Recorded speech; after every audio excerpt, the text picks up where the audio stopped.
What advice do you have for people starting a new career midlife?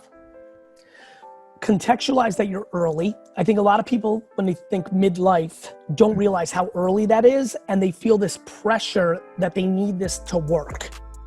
Once you take the pressure out that you might make this switch and it might not work, which you can then go back to the old thing or try a third thing, if you could eliminate that pressure, because it's about calibrating time. If you have a good relationship with time and realize how old is he? If you can just, was it Adam? I'm sorry, I didn't. Yeah, Adam, how old are you? Post it in the comments. You know, I want to see it for context, and maybe it's not even for him. Maybe Adam, if it's not for you, if it's for your mom or dad or somebody else, put the number of that age. 41. Yeah, and Adam, is it for you? You can just say yes or what have you. You know, like, you know, to me, if it's for Adam, let's say at 41 years old, he's uncomfortably young. Like, there's a really good chance on a conservative day, he's got 25 years of profession in front of him, which is more time than he's already put in since he was 18 to 22. Think about that. But that's not what we do, my friend. We don't do that. We do not do a good job in having a relationship with time. We think at 41 we're old because society has done a very bad job of creating time, because we're going off of old norms where people did live to 50 or 60, but we're living to 80, 90, and 100. And because of our health and wellness initiatives as a global society, we at 41, and mentally the youthification of our society, all of a sudden 41 is really 25, but nobody feels that. And so, you know, that's my biggest advice, which is take the pressure out. You know, when I see Amber at 34 in here, like, fuck, man, I look at 34 and I'm like, ugh. By the way, I restarted my life at 34. At 34, I had spent my entire life, 12 years, building a business for my dad in a family business. I didn't get paid what I was worth. I built a business from 3 to 65 million. I was never making any real money at all because it was a family business. You know, you inherit it when your dad dies. I leave at 34, I own nothing. I don't own the wine library. I have no money on paper to borrow it even, but I fucking built it. So I've had this huge 12-year accomplishment. And what I get for it is to start over with zero. And I'm thrilled because I accomplished what I wanted, which is I wanted to do something great for my parents. Wow. That took humility and patience. I'm at 34. I start VaynerMedia in the conference room of Buddy Media because I don't have any money for us to pay rent. I did not know that. So I started over at 34. Wow. And VaynerMedia, what year was that? That must have been 2009, 2010? That's right. I was born in 75. Wow. Wow. You're about a year older than me. You know, and so, you know, this goes back to excuses and accountability. Sometimes I meet people that are like, yeah, but your dad handed you something. I'm like, that's what you've manipulated my story into. Let me tell you the truth. Interesting. That, firstly, so much respect for you. I did not know that part of your story. Well, I'll tell you why you don't know it. Let me tell you why. Let me take it even further. Yeah. You know why you don't know it? Because I didn't want to I thought when I started getting notoriety that I didn't want to tell that story because I thought that it didn't shed good light on my dad. Right. I thought that some people would take it as like my dad fucked me. Right. Because I'm an immigrant and I know that our framework is different than the masses. Yeah, you were born in Belarus. That's right. So I didn't want to, I love my parents, right? And then it became a detriment because you could imagine after you do that, to live a life where people try to throw an excuse at you that the reason you were successful is you were given something when I was part of the very small 0.0001% that gave to my parents, fuck you. What would be your advice to entrepreneurship in terms of building their personal brand, getting their message out, if they just don't feel comfortable getting in front of a camera or sharing their voice?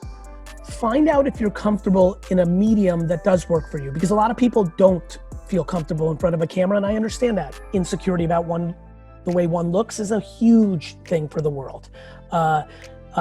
Genuinely enjoying privacy and not wanting to be known out there. Like, there's a million reasons why, and that's amazing. Maybe you should write. Writing is an incredible way. Writing blog posts, writing copy. Maybe you're a photographer and you can write a couple sentences, so all of a sudden Instagram works. Maybe you don't like to talk in camera, but you love to talk, and you can record it and you can build a huge, podcast. find a medium that does work for you. And oh, by the way, if nothing can be found, then that's okay too. You're just leaving a lot of opportunity on the table, and that's okay too. Okay. Right? So, yeah. An important point. And this is what's fun about maturing. I find myself articulating things out loud now that I used to think people understood and were assumed when I talked. So I look back at old content, I'm like, I was more definitive. Like it was these absolute hard statements. And I thought that, and wrongfully, that it was contextualized through the breadth of everything I was saying. Now I think I'm more thoughtful of delivering what I just said, which was find a medium. Oh, by the way, if you can't, that's okay. And but recognize, much like work ethic, you're gonna leave some opportunity on the table. And guess what? If you wanna build a great business, plenty of people build it without building a personal brand. Now, if you build it, it will lead to things. Not to mention the thing that I'm doing it for. My great grandkids are gonna really, really know me. No, I mean this. Like, yes, I like the fact that Garyvee brings business for VaynerMedia and other things. That's good, but that's tiny.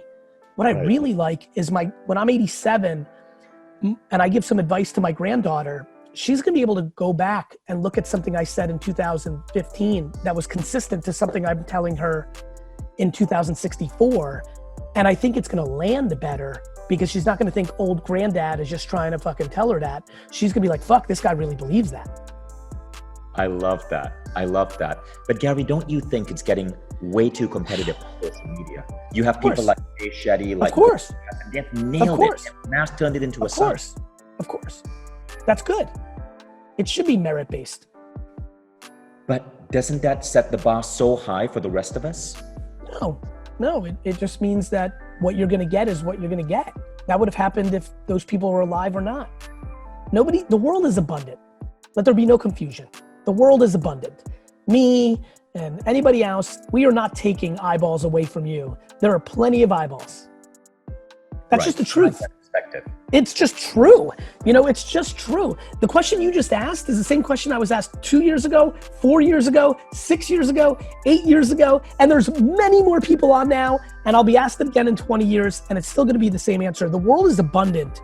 You are gonna get what you're gonna get. Nobody's, I've met a lot of people that are like, oh, that influencer's taking my audience. I'm like, first of all, it's not your audience. The audience is the audience. Nobody owns anything. Number two, there are 7.7 billion people on earth. There's plenty of audience for you. And if you're bringing value and somebody else is bringing value in a similar genre, because no two people are the same, they're gonna consume both. Actually, good job, Sarma. Like, they're gonna consume both.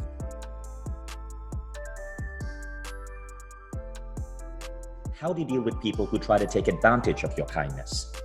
Nobody can take advantage of kindness. People take advantage of people that allow them to take advantage. And let me explain that, because it's very subtle. I hear this a lot, and it's a great question. Thank you for it. You're not being taken advantage of because you're kind. You're being taken advantage of, you're being taken advantage because of two things. One, and this one really hurts people when I pick at them, especially usually one-on-one with a friend, is because you're letting them take advantage of you because you're expecting something on the back end, and that was your way to get them in, and when they don't deliver on it because you weren't candorous, you blame them, not yourself. Or you are wildly insecure and need affirmation, and so you're just letting someone take advantage of you to feel a quick adrenaline rush or a hit of appreciation because you yourself are hurting. Those are the only two things. You're either trying to manipulate somebody subconsciously or maybe consciously, or two, you yourself are not in a strong place and you need a quick feeling of appreciation even though you know deep down it's not true, and then it hurts in the end. Those are the only times you get taken advantage of, not because you're kind. I'm the kindest, oh man, I'm real kind out here, and I'm not getting taken advantage ever.